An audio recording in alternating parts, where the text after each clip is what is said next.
Can hidden creatures from other worlds affect your life? If you can't find peace in your home, the reason might be much scarier than you think. Can a marriage last under the control of dark forces? When demons and jinn take over a home, the dark game will start where forbidden things are watched or listened to. They are there watching in silence, waiting to take your soul. Dark spirits, maybe without knowing you let them in as you walk. They might be watching. In the Qur'an, Allah said, "Which actions make shaitan?" Don't come to a person. You'll be shocked when you hear. Please subscribe to the channel, turn on notifications, and like the video to support us so you don't miss these kinds of videos. If you're ready, let's begin. We often hear these complaints inside ourselves, don't we? I feel a deep sadness. I'm overwhelmed. My heart feels heavy. My soul is under pressure. I can't enjoy life. I have no peace. I keep arguing with people. My home doesn't feel peaceful. One of the biggest reasons for this is the flow of dark energies into our hearts and surroundings. It's like seeds of evil spirits being planted in our home.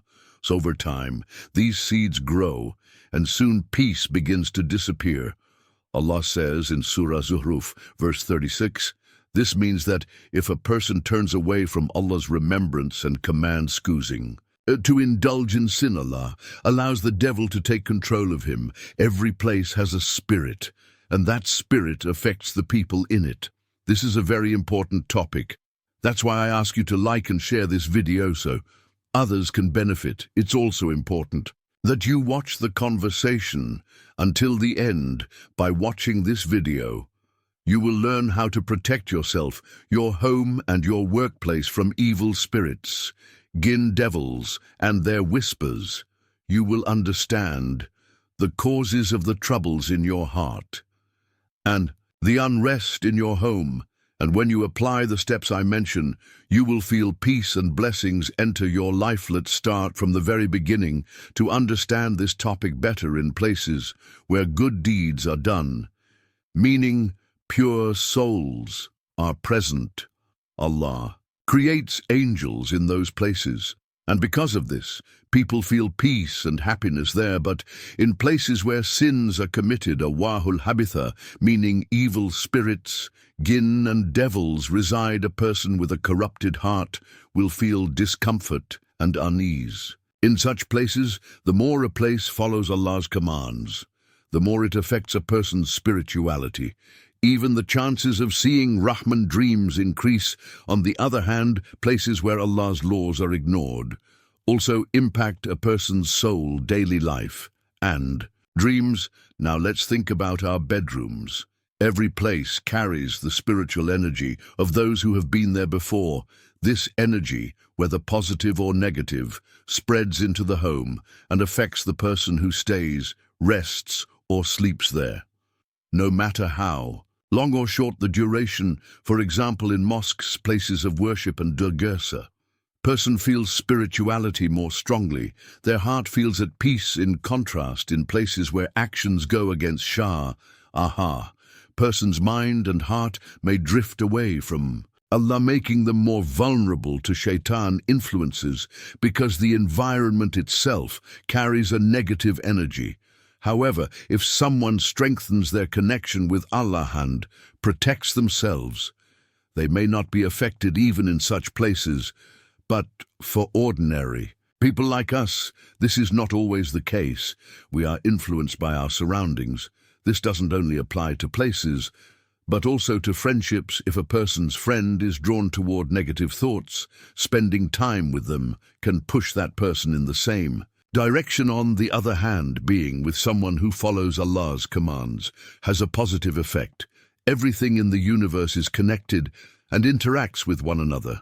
Some people develop spiritually and intellectually to shield themselves from negative influences, but this is not possible for everyone. Most people are easily affected and cannot always protect themselves without realizing it. We are exposed to different energies daily, whether on public transport or in various places we visit. For example, during long distance or international travel, we stay in the same space for hours. The thoughts and dhikr of the people around us influence our minds.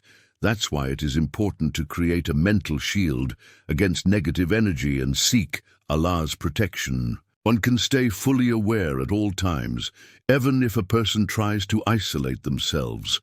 Their thoughts may drift in those moments. The energy and frequencies of the people nearby affect them. Some people have stronger energy waves than others. Whether good or bad, a good person spreads positivity, while a bad person leaves a negative impact.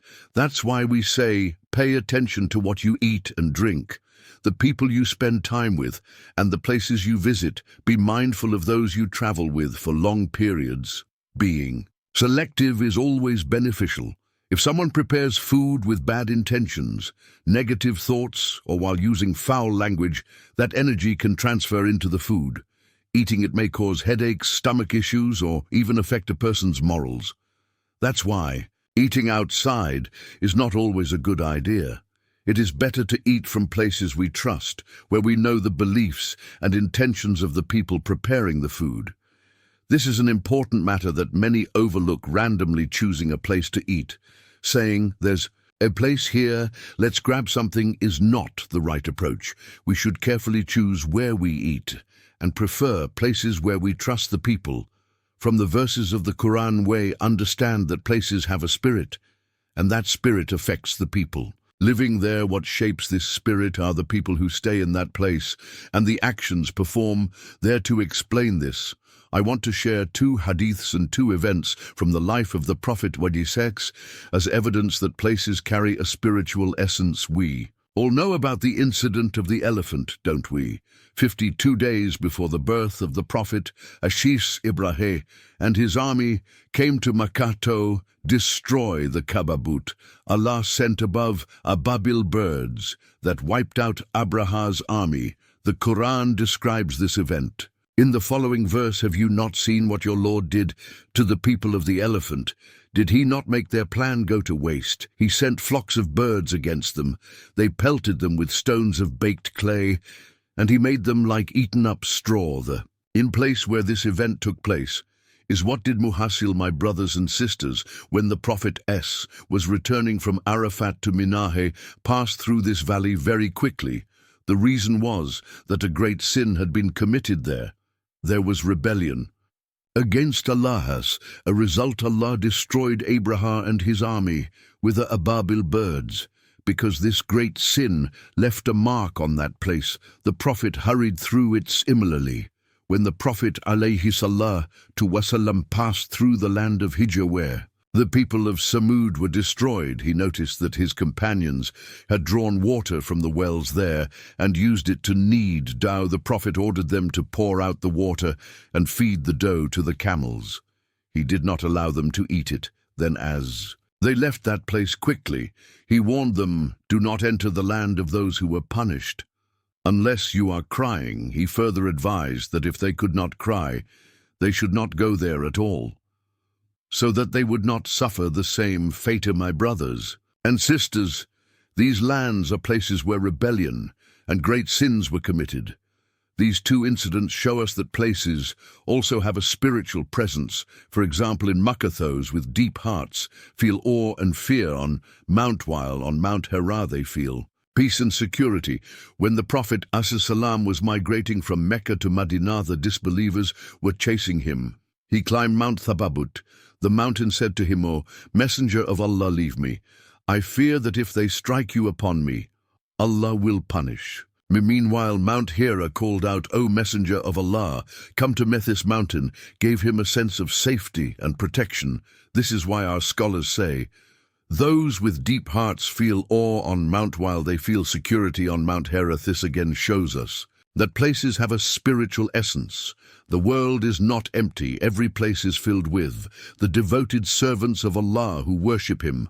When worship and good deeds are performed in a place, it becomes filled with arwahu, tayba, meaning pure and blessed souls. For example, when you visit the mosques built by our ancestors and pray in a mosque where people have worshipped for centuries, the peace you feel is different from that of a newly built mosque, because for hundreds of years, angels have been created. In that mosque and pure souls have been present.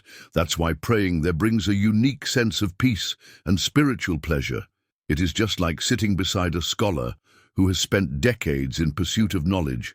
On one side, you have a scholar who has been devoted to knowledge and taqwa for 70 to 80 years, and on the other, someone who has studied for only a few years.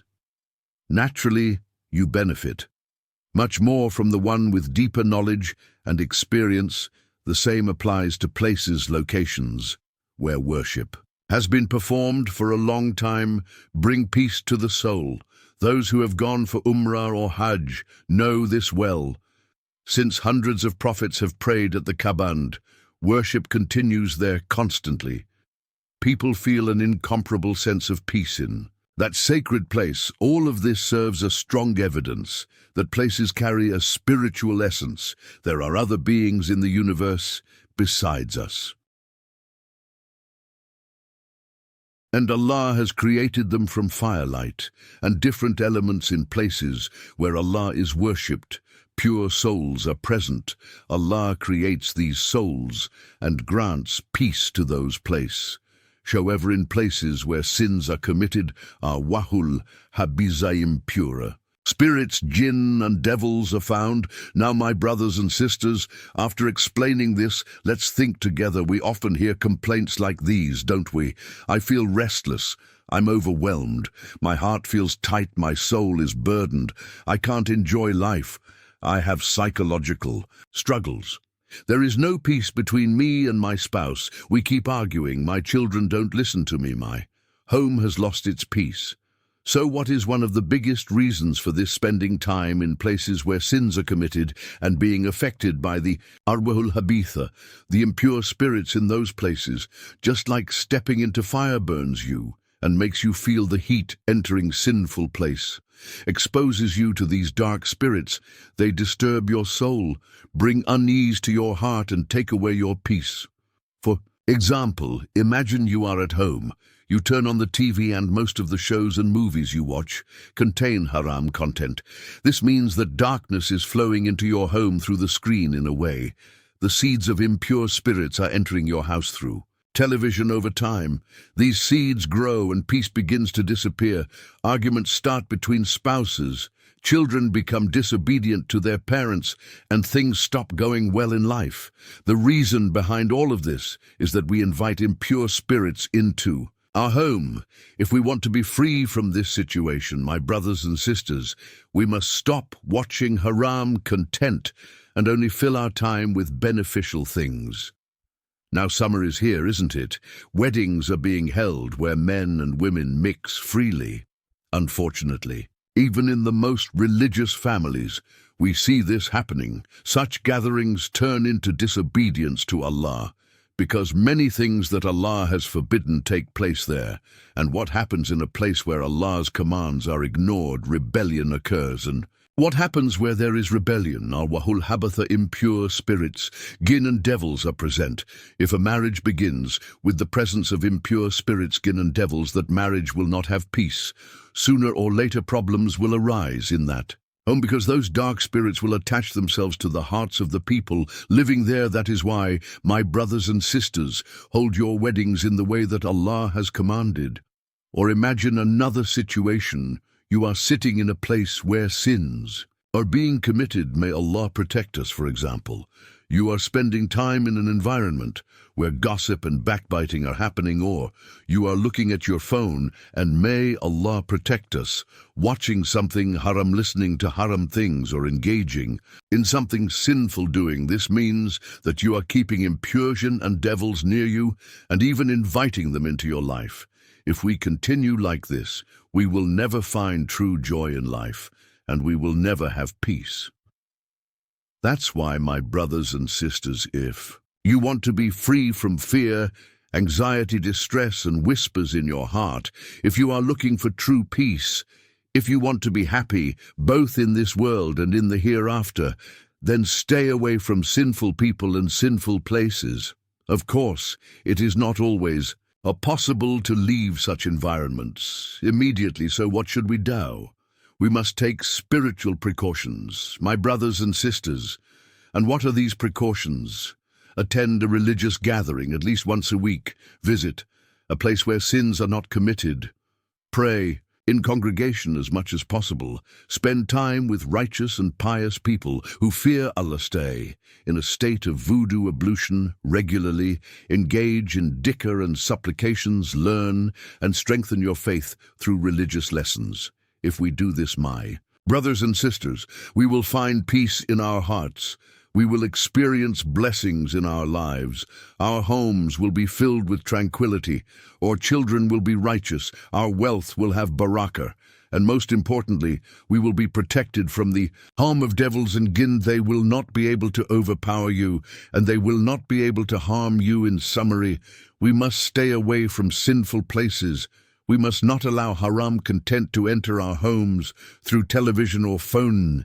If we let these things in, we invite our wahul habith impure spirits, jinn and devils into our lives. Let's say we are walking down a street, right?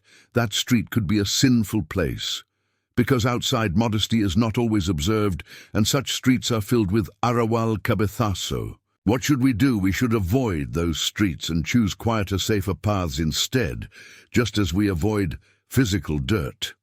We must also avoid spiritually polluted places. We must be careful not to sit in spiritually dirty environments and not to associate with spiritually corrupt people. Similarly, we must stay away from films and shows that carry spiritual impurity.